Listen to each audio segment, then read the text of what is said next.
అన్నపై యుద్ధం చేస్తానంటూ ఆంధ్రప్రదేశ్ కాంగ్రెస్లోకి దూసుకొచ్చారు షర్మిల. వచ్చి రావడంతోనే జగన్ ప్రభుత్వంపై ఓ రేంజ్లో ఫైర్ అయ్యారు ఆమె. రాజన్న రాజ్యం తీసుకొస్తానంటూ శపథాలు కూడా చేశారు. హూ కిల్డ్ బాబాయ్ అంటూ జగన్ను ఆత్మరక్షణలోకి నెట్టేశారు. సీన్ కట్ చేస్తే మళ్ళీ సౌండ్ లేదు. అసలు షర్మిల ఎక్కడా కనిపించడం లేదు. ఎన్నికల ప్రచారం పీక్స్కి వెళ్ళిన ఈ నేపథ్యంలో కాంగ్రెస్లో ఏ కదలిక కూడా లేదు. మరి షర్మిల కామ్ కావడానికి కారణాలేంటి? అన్నతో డీల్ సెటిల్ అయిందా, లేదా కాంగ్రెస్ పార్టీనే జగన్తో డీల్ సెటిల్ చేసుకుందా? అసలు ఏపీ కాంగ్రెస్లో ఏం జరుగుతోంది?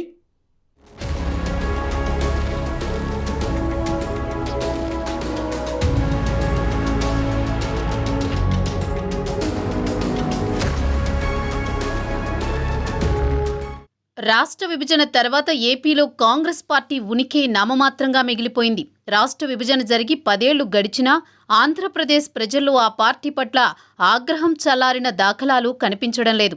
రాష్ట్ర విభజన అనంతరం ఉభయ తెలుగు రాష్ట్రాల్లోనూ అధికారాన్ని కోల్పోయిన కాంగ్రెస్ తెలంగాణలో బలంగా పుంజుకుంది.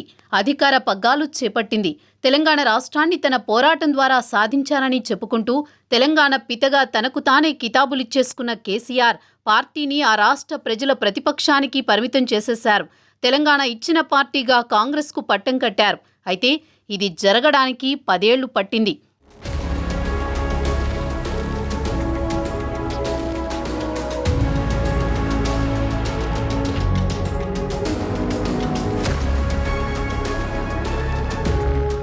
అయితే ఏపీలో మాత్రం అడ్డగోలు విభజన ఆగ్రహం ప్రజల్లో ఇంకా చల్లారినట్లు కనిపించడం లేదు.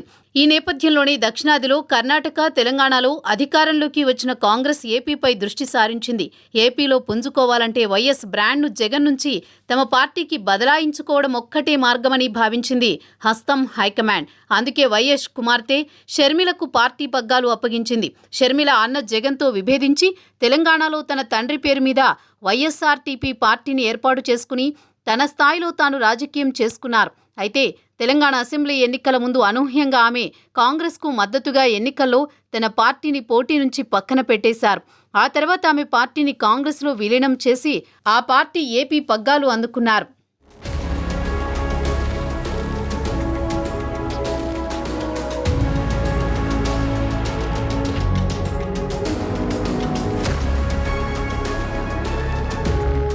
ఇలా ఏపీ కాంగ్రెస్ పగ్గాలు అందుకున్న షర్మిల అలా తన అన్నపై విమర్శల బాణాలు సంధించారు. దీంతో రాష్ట్రంలో కాంగ్రెస్ మైలేజ్ పెరిగిందని పరిశీలకులు సైతం విశ్లేషించారు. సూటిగా జగన్పైనే విమర్శనాస్త్రాలు సంధిస్తూ తన తండ్రి వైఎస్ ఆశయాల సాధన కోసమే తాను కాంగ్రెస్లో చేరి ఆ పార్టీ పగ్గాలు పట్టుకున్నానని కూడా గట్టిగా చెప్పారు. అంతేనా, సొంత బాబాయ్ వివేక హత్య కేసు ఛేదనలోనూ దర్యాప్తు సంస్థలకు అడుగడుగునా అడ్డుపడింది జగనేనని ఆమె విస్పష్టంగా ప్రకటించేశారు. వివేక 5వ వర్ధంతి సభలో వివేక కుమార్తె సునీతతో కలిసి వేదిక పంచుకుని ఆ వేదిక సాక్షిగా తన అన్నకు ఓటు వేయొద్దని ప్రజలకు పిలుపు కూడా ఇచ్చారు. తాను కడప లోక్సభ లేదా పులివెందుల అసెంబ్లీ స్థానం నుంచి పోటీ చేస్తానని కూడా ప్రకటించారు.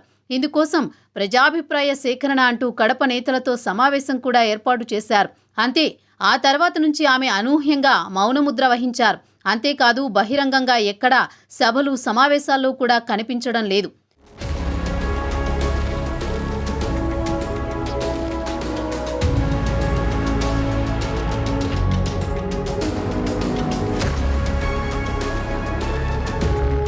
ఓవైపు ఎన్నికల స్కెడ్యూల్ విడుదలై అన్ని పార్టీలు ప్రచారంలో పరుగులు పెడుతుంటే ఏపీ కాంగ్రెస్లో మాత్రం ఎన్నికల హడావుడి ఏమీ కనిపించడం లేదు. ఆ పార్టీ రాష్ట్ర అధ్యక్షురాలు కనిపించడం లేదు, వినిపించడం లేదు. దీంతో రాజకీయ వర్గాల్లోనే కాకుండా కాంగ్రెస్ శ్రేణుల్లో కూడా అనుమానాలు రేకెత్తుతున్నాయి. షర్మిల కాడే వదిలేశారా అన్న సందేహాలు వ్యక్తమవుతున్నాయి. సరిగ్గా ఈ సమయంలోనే ఇంతకాలం జగన్కు దూరంగా కుమార్తె షర్మిలతో ఉన్న వైఎస్ సతీమణి విజయమ్మ ఇడుపులపాయలో జగన్ పక్కన ప్రత్యక్షమయ్యారు. జగన్ తన ఎన్నికల ప్రచార శంఖారావాన్ని ఇడుపులపాయ నుంచి బస్సు యాత్ర ద్వారా ప్రారంభించారు. ఆ సందర్భంగా ఇడుపులపాయలో ఏర్పాటు చేసిన సమావేశంలో విజయమ్మ పాల్గొన్నారు.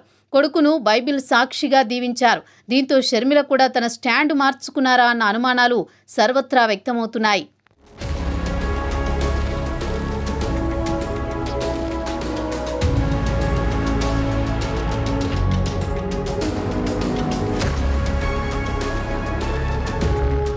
కాంగ్రెస్ రాష్ట్ర అధ్యక్షురాలిగా పార్టీలో ఉత్సాహం కలిగించేలా వరుస సభలు సమావేశాలతో దూసుకుపోవాల్సిన తరుణంలో షర్మిల సైలెంట్ కావడం, కాంగ్రెస్ పార్టీ అభ్యర్థుల ఎంపిక వంటి కార్యక్రమాలకు ఇంకా శ్రీకారం చుట్టకపోవడంతో తెర వెనుక ఏదైనా జరిగిందా అన్న సందేహాలు సర్వత్రా వ్యక్తమవుతున్నాయి. తల్లి విజయలక్ష్మిని తనకు అనుకూలంగా మార్చుకున్న జగన్ చెల్లి షర్మిలను సైతం తన వైపు తిప్పుకున్నారా అన్న అనుమానాలు వ్యక్తమవుతున్నాయి. అసలు జగన్తోనే కాంగ్రెస్ ఏమైనా డీల్ పెట్టుకుందా అనే డౌట్స్ కూడా వినిపిస్తున్నాయి. మరోవైపు వైసీపీకి ముఖ్యమైన ఓటు బ్యాంక్ ఎస్సీలు, రెడ్లు. ఇందులో 3 నుంచి 5% ఓట్లను కాంగ్రెస్ తెంచేసినా అది వైసీపీకి తీరని నష్టాన్ని కలిగిస్తుంది. ఈ నేపథ్యంలోనే పై అనుమానాలకు బలం చేకూరుతోంది. అయితే ఏపీ కాంగ్రెస్ జాబితా విడుదలయ్యాక అసలు హస్తం పార్టీ వ్యూహమేమిటనేది కొంత అర్థం కావచ్చని చెబుతున్నారు. వీటన్నింటినీ నివృత్తి చేయాల్సిన షర్మిల ఇప్పటికైనా మౌనం వీడాల్సిన అవసరం ఉందని పరిశీలకులు అంటున్నారు. మరి షర్మిల మౌనముద్రను విడతారా?